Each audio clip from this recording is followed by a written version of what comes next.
Pernah nggak sih lu mikir, kenapa sih banyak orang Tionghoa di Indonesia yang kelihatannya kaya, bisnisnya di mana-mana, punya toko, pabrik, sampai punya mall? Apa mereka dari dulu udah kaya? Apa ada rahasia khusus? Nah, di video ini gue bakal bongkar habis-habisan, dari sejarah sampai budaya, kenapa hal itu bisa kejadian. Dan, spoiler alert, jawabannya nggak sesimpel karena mereka kerja keras doang.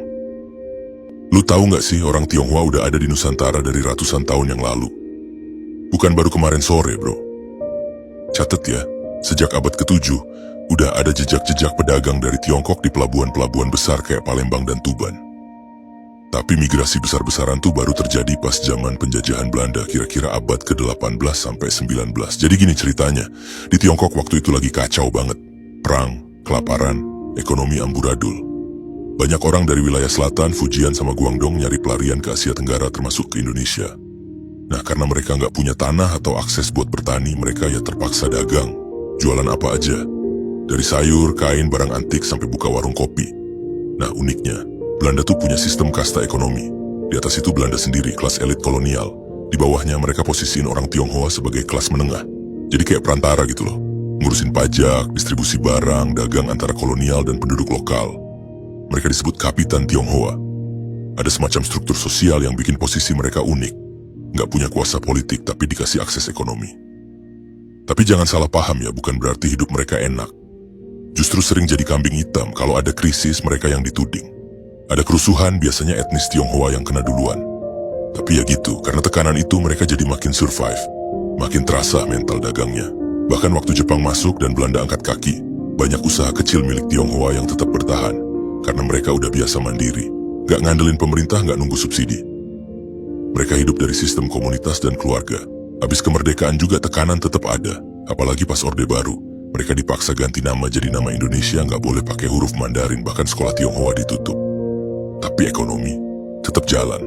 Lu bayangin lu nggak bisa nunjukin budaya lu sendiri, tapi lu tetap survive lewat bisnis.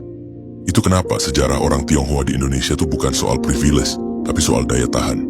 Mereka nggak dikasih karpet merah. Justru dari awal udah harus jalan di batu. Tapi karena jalan di batu itulah mereka jadi kuat. Dan warisan kekuatan itulah yang kita lihat sekarang. Jadi gini ya, kenapa banyak orang Tionghoa di Indonesia jago dagang? Karena emang dari awal nggak punya pilihan lain selain dagang. Lu bayangin datang ke negeri orang, status cuma pendatang, nggak punya tanah, nggak punya koneksi politik, apalagi akses ke jabatan pemerintahan. Ya udah, satu-satunya jalan biar bisa hidup tuh, jualan. Apapun yang bisa dijual, dijual. Mulai dari buka warung kecil, dagang keliling, buka toko di pasar, bahkan banyak yang jualan dari rumah.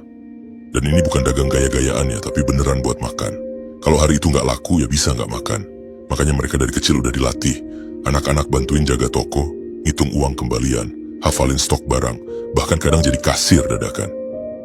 Dari situlah mental dagangnya kebentuk. Yang lebih gila lagi, semua ini tuh nggak ada sekolah resminya. Nggak ada pelajaran cara jadi pengusaha sukses. Tapi semua diajarin secara alami. Praktik langsung. Bapak ibunya ngajarin dari pengalaman. Salah strategi, rugi. Salah ngitung, tekor. Tapi karena sering jatuh, akhirnya ngerti cara bangkit. Dan makin jago. Terus, bisnis mereka tuh bukan yang langsung gede bro. Tapi konsisten. Misalnya, hari ini cuma jualan kacang. Besok ditambah es teh. Minggu depan mulai jualan plastiknya juga. Lama-lama, dari yang awalnya warung kecil, bisa jadi toko grosir. Dari toko, bisa jadi distributor. Semua itu bertahap. Tapi pasti, yang penting konsisten dan paham pasar. Belum lagi soal manajemen keluarga. Di keluarga Tionghoa, usaha itu urusan semua anggota rumah. Gak ada ceritanya anak belum cukup umur gak usah ikut. Justru dari kecil diajarin tanggung jawab. Misalnya, anak sulung disuruh jaga toko pas ortu pergi belanja.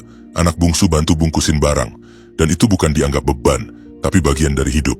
Nah, karena semua orang di keluarga pegang peran, mereka gak perlu bayar banyak pegawai.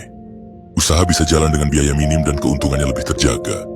Bahkan kalau lagi susah, semua keluarga ikut ngencengin ikat pinggang. Gak ada yang nyalain satu sama lain karena semuanya terlibat dari awal. Dan karena terbiasa hidup dari usaha sendiri, mereka juga punya mental tahan banting. Lu pikir dagang itu gampang? Gak men. Lu harus tahan ditawar sadis. Saingan banyak. Stok bisa kadaluarsa. Kadang bahkan ditipu pelanggan. Tapi karena udah ngalamin semuanya sejak kecil, mereka jadi tahan mental. Gak gampang panik. Gak gampang nyerah. Jadi intinya, mereka bukan tiba-tiba pinter dagang karena bakat. Tapi karena dipaksa oleh keadaan dan mereka bisa adaptasi. Dari adaptasi itu lahirlah skill. Dari skill jadi sistem. Dari sistem jadi jaringan. Nah, dari situlah akhirnya muncul yang kita lihat sekarang. Bisnis keluarga yang udah jalan puluhan tahun, bahkan turun-temurun ke anak cucu. Jadi salah satu alasan kenapa banyak orang Tionghoa bisa tahan banting dan sukses dalam bisnis itu, karena budaya mereka emang dari awal udah dibentuk buat kuat. Bukan kuat fisik doang ya, tapi kuat mental, kuat prinsip, dan kuat dalam mengatur hidup. Pertama, mereka punya prinsip yang kuat banget dari ajaran Konfusianisme. Ini bukan soal agama, tapi lebih ke nilai hidup. Salah satu yang paling penting, filial piety, alias bakti ke orang tua. Di budaya Tionghoa, keluarga itu pusat segalanya. Mau lo udah gede, udah nikah, udah punya anak pun, lo tetap punya tanggung jawab ke orang tua lo.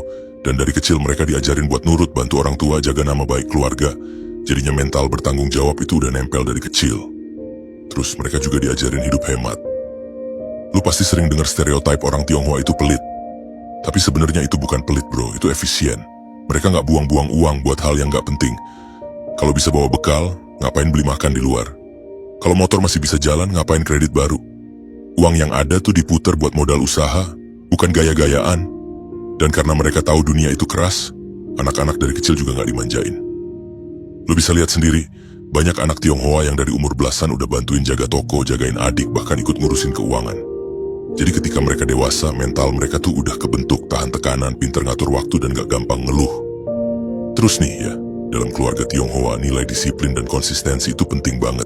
Lo gak bisa seenaknya, bangun harus pagi, kerja harus fokus, kalau janji harus ditepati. Mereka percaya bahwa bisnis bisa bertahan bukan karena hoki, tapi karena konsisten dan bisa dipercaya. Lo bisa cek deh, banyak toko atau usaha kecil yang udah berdiri puluhan tahun, generasi kedua atau ketiganya masih nerusin. Itu bukan karena usahanya luar biasa gede, tapi karena mereka jaga reputasi dan konsisten ngelayanin orang. Satu lagi yang penting, pantang nyerah. Orang Tionghoa tuh gak gampang galau. Kena tipu, ya udah belajar, rugi. Ya dicatat biar gak keulang. Mereka gak punya privilege buat nyerah.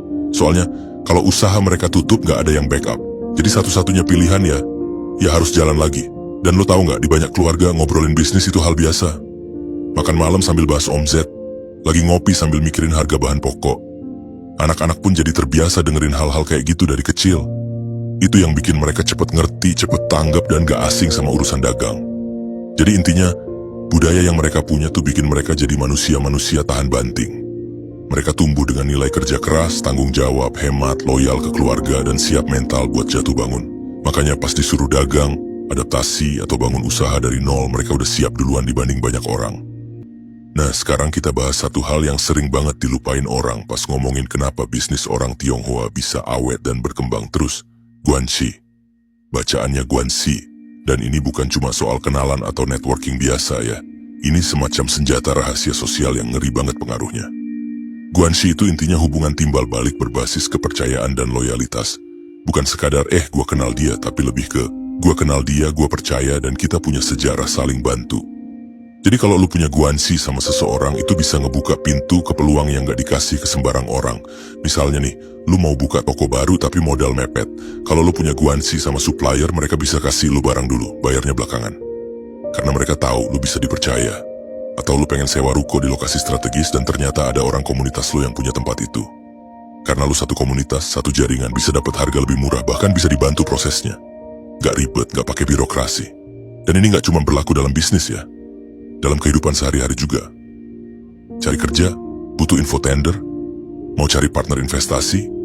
Kalau lo punya guanxi yang kuat, semuanya bisa jalan lewat jalur dalam. Dan ini bukan nepotisme atau korupsi, karena di dalam budaya Tionghoa, relasi itu aset. Yang bikin guanxi makin kuat biasanya karena dibangun dari kecil. Lewat komunitas, sekolah Tionghoa, organisasi sosial, sampai paguyuban bisnis. Di situ mereka saling bantu, saling rekomendasiin, saling backup. Dan kalau lu udah masuk lingkaran itu, lu bisa dapat akses ke info yang orang lain gak dapat, bahkan sebelum diumumin ke publik. Tapi ya, guanxi ini juga punya aturan gak tertulis. Kalau lu udah dibantu, lu harus tahu diri. Gak bisa lu terima bantuan terus, tapi pas orang itu butuh, lu kabur. Sekali lu nyalahin kepercayaan, nama lu bisa langsung dicoret dari jaringan. Dan di komunitas Tionghoa, kabar itu nyebar cepet banget. Jadi orang-orang jaga banget reputasi mereka di dalam guanxi. Nah, karena sistem ini, banyak bisnis orang Tionghoa bisa berkembang pesat tanpa harus ngandelin bank, investor gede, atau sistem formal. Karena modal sosial mereka kuat banget. Ibaratnya sebelum mereka punya modal duit, mereka udah punya modal kepercayaan. Ini juga yang bikin banyak usaha mereka kelihatan tertutup dari luar. Bukan karena sombong, tapi karena mereka udah punya jaringan sendiri. Cari pegawai, ambil dari anak temen. Cari supplier, pakai relasi. Cari pembeli grosir, lewat komunitas. Jadi uang dan bisnis itu muter terus di dalam jaringan, dan itu bikin fondasi usaha mereka jadi solid banget. Lu pasti pernah dengar stereotype, orang Tionghoa itu pelit. Nah, sebenarnya ini tuh salah kaprah. Yang bener bukan pelit, tapi mereka pinter banget ngatur duit dan gak doyan flexing. Bedain ya, pelit itu gak mau keluarin uang sama sekali, tapi mereka tuh selektif. Uang keluar cuma buat hal yang memang penting, bukan buat gaya-gayaan. Misalnya gini, lu lihat orang Tionghoa punya toko rame banget, untung banyak, tapi mobilnya ya biasa aja. Rumah juga gak lebay-lebay amat. Gak pakai jam tangan ratusan juta. Kenapa? Karena mereka lebih milih duitnya diputer buat usaha lagi, bukan buat show off di Instagram. Dari kecil mereka udah diajarin buat nabung. Lu dapet angpau waktu Imlek, jangan dihambur-hamburin, disuruh simpen. Bahkan kadang ortunya yang simpenin, tapi mereka jelasin ini nanti buat sekolah, buat masa depan. Jadi mindsetnya tuh, uang itu alat buat bertahan dan berkembang, bukan buat pamer. Dan kalau lu pikir mereka nggak bisa beli barang mahal, salah besar. Mereka bisa. Tapi kalau beli pasti ada alasan kuat. Misalnya, beli mobil yang irit dan awet, bukan yang canggih tapi boros. Atau beli rumah karena harga tanah naik terus, bukan karena pengen nunjukin status. Semua keputusan keuangan mereka tuh pakai hitungan jangka panjang. Selain itu, mereka juga jarang banget hidup di atas kemampuan. Misalnya dapat untung besar bulan ini, bukan berarti bulan depan langsung cicil mobil baru. Enggak. Justru makin gede penghasilan, makin banyak ditabung atau diinvestasiin. Dan lucunya, kadang tetangganya nggak tahu kalau dia tuh tajir. Karena tampilannya biasa aja. Mereka juga anti banget sama utang konsumtif. Kalau nggak mampu beli, ya nggak beli. Kalau mau sesuatu, ya nabung dulu. Nggak ada ceritanya ngutang buat beli iPhone terbaru cuma biar kelihatan keren. Buat mereka, utang itu cuma dipakai kalau benar-benar produktif, kayak buat ekspansi usaha atau beli alat kerja. Dan lu tahu nggak, banyak keluarga Tionghoa yang punya tradisi nyatet semua pengeluaran harian. Serius. Dari beli sayur, isi bensin, sampai parkir 2.000 pun ditulis. Bukan karena pelit, tapi karena mereka pengen ngerti kemana larinya uang mereka. Jadi kalau bulan depan tekor, mereka bisa evaluasi. Gak asal main feeling doang. Intinya, mereka punya budaya disiplin keuangan yang udah mendarah daging. Mereka nggak butuh pengakuan dari orang lain buat merasa berhasil. Buat mereka yang penting, usaha jalan, keluarga aman, dan masa depan anak-anak terjamin. Mau orang tahu dia kaya atau enggak, itu urusan belakangan. Ingat bro, apa yang kita lihat hari ini itu hasil dari sejarah panjang, kerja keras, budaya, dan juga tekanan. Gak ada yang instan. Jadi, hargai proses, dan belajar dari siapa aja. Termasuk dari komunitas yang udah lebih dulu survive dalam tekanan kayak komunitas Tionghoa ini. Kalau lo ngerasa video ini nambah insight lo, jangan lupa buat like, share ke teman-teman lo yang suka bahas isu-isu sosial kayak gini. Dan subscribe biar gak ketinggalan video lain yang bakal ngebongkar sisi lain dari hal-hal yang kelihatannya biasa. Gue upload rutin, jadi pantengin terus ya. Sampai ketemu di video berikutnya. Keep upgrading your brain.